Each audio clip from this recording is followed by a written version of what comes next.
ఈరోజు అనంతపురం అర్బన్ నియోజకవర్గంలో ఆజాద్ నగర్లో ఉంటున్న రియాజ్ మిత్ర బృందం దాదాపు 500 కుటుంబాలు తెలుగుదేశం పార్టీలో చేరడం జరిగింది.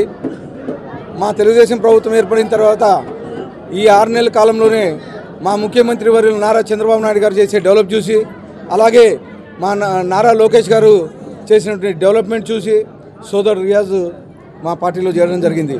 రియాజ్తో పాటు దాదాపు 500 కుటుంబాలు ముస్లిం మైనార్టీ సభ్యులు ఈరోజు తెలుగుదేశం ప్రభుత్వంలో తెలుగుదేశం పార్టీలోకి చేరడం జరిగింది. దీనికి ప్రత్యేకంగా రియాజ్ గారికి ధన్యవాదాలు తెలుపుకుంటూ, అలాగే దీనికి ముఖ్య కారణమైనటువంటి జకీవుల్లా గారికి ప్రత్యేకంగా ధన్యవాదాలు తెలుపుకుంటున్నాను. దేనికంటే ఈ 6 నెలల కాలంలోనే మా తెలుగుదేశం ప్రభుత్వం అనేకమైనటువంటి సంక్షేమ కార్యక్రమాలు చేశాం. దాన్ని చూసి ఈరోజు సోదరుడు మా పార్టీలోకి రావడం జరిగింది. గతంలో 5 ఏళ్లలో వైఎస్ఆర్సీపీలో ఎక్కడ ఒక డెవలప్మెంట్ చేసిన దాఖలాలు లేవు. టౌన్లో ఆజాద్ నగర్లో అయితే కనీసం ఒక ఇండిపెండెంట్ కార్పొరేటర్ అని చెప్పేసి ₹1 ఖర్చు పెట్టిన దాఖలాలు అక్కడ మున్సిపాలిటీ నుంచి లేవు.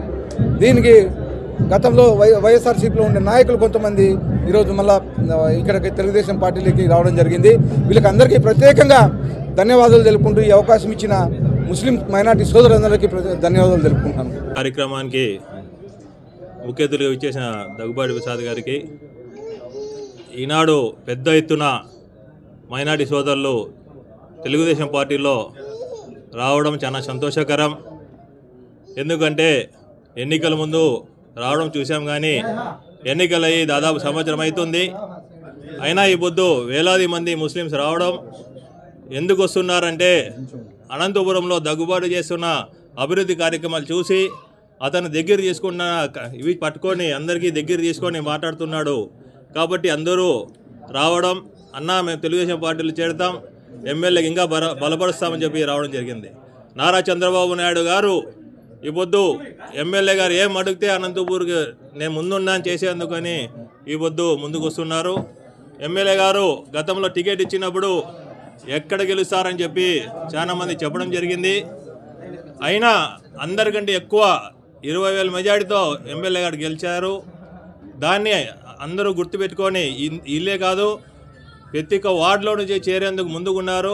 కాబట్టి ఒకరొకరు ఒక వారం ఇచ్చి వారం చేరితే బాగుంటుందని చెప్పి రియాజ్ అట్ల వాళ్ళకి ఇంకా బాగా ముందుకు పోయి ఇంకా బాగా అభివృద్ధి జరగాలి. తెలుగుదేశం పార్టీ ఎట్లాంటిదంటే తెలుగుదేశం కార్యకర్తల కోసం పార్టీ ఉంటుంది, కానీ లీడర్ల కోసం ఉండదు. మనం ఏ రకంగా అభివృద్ధి చేసుకుంటామో, మేము ఏ రకంగా ప్రజల్లోకి పోతామో మీకు ఊహించని విధంగా తెలుగుదేశం పార్టీ పైకి తీసుకుపోతుంది. అది గుర్తుపెట్టుకొని తెలుగుదేశం పార్టీకి చెడ్డ పేరు తేకుండా ఇంకా మీకు చూసి ఇంకా 4 పార్టీలో చేరాల్సిందిగా. అందరికీ నమస్కారం. ఈ కూటమి ప్రభుత్వంలో మన పవన్ కళ్యాణ్ గారు, నారా చంద్రబాబు నాయుడు గారు, లోకేష్ గారు, మన పవన్ కళ్యాణ్ గారి సమక్షంలో కూటమి ప్రభుత్వంలో నాను ఈ పార్టీలో జాయిన్ అయినందుకు చాలా సంతోషంగా ఉంది.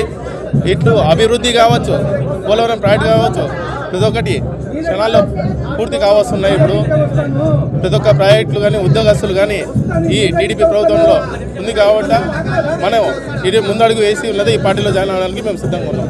ఈరోజు జాయిన్ అయ్యబడింది మన ఎమ్మెల్యే సమక్షంలో. ఈరోజు అనంతపురంలో మా సోదరుడు రియాజ్ గారు తెలుగుదేశం పార్టీలో చేరడం జరిగింది. ఎందుకంటే గతంలో వైసీపీ గవర్నమెంట్లో చూశారు అరాచక పాలన, ముస్లిమ్స్ మీద ఊచకూత కూర్చిన జగన్మోహన్ రెడ్డి చూసి ఈరోజు మా నాయకుడు చంద్రబాబు నాయుడు గారు అభివృద్ధి బాటలో నడుస్తూ ఉన్నాడు. రాష్ట్రం అభివృద్ధి బాటలో నడుస్తూ ఉంది. అదేవిధంగా ముస్లింల పక్షపాతి నారా చంద్రబాబు నాయుడు గారు, అదేవిధంగా అనంతపురం శాసనసభ్యులు మా ఎమ్మెల్యే గారు ముస్లిం పక్షాన ఉన్నారని కూడా ఈరోజు అవన్నీ చూసి మనకి ఈరోజు రియాజ్ గారు చేరడం జరిగింది. ఎందుకంటే హజ్ యాత్రకు పోయి కూడా ₹1,00,000 ఇచ్చిన ఘనత, సబ్సిడీ ఇచ్చిన ఘనత నారా చంద్రబాబు నాయుడుకి దక్కుతుందని కూడా నేను తెలియజేసుకుంటా ఉన్నాను. గతంలో కూడా మనకి ఎన్నో సంక్షేమ పథకాలు ఇచ్చిన ఘనత నారా చంద్రబాబు నాయుడు గారిది. రంజాన్ తోఫా అయితేనేమి, విదేశీ విద్య అయితేనేమి, మనకి హజ్ యాత్రకు పోయి ₹1,00,000 అయితేనేమి, మౌజన్లకి మామూలకి గౌరవేతలు ఇచ్చిన ఘనత ఏకైక ముఖ్యమంత్రి మన దేశంలోనే నారా చంద్రబాబు నాయుడు కూడా నేను తెలియజేసుకుంటున్నాను.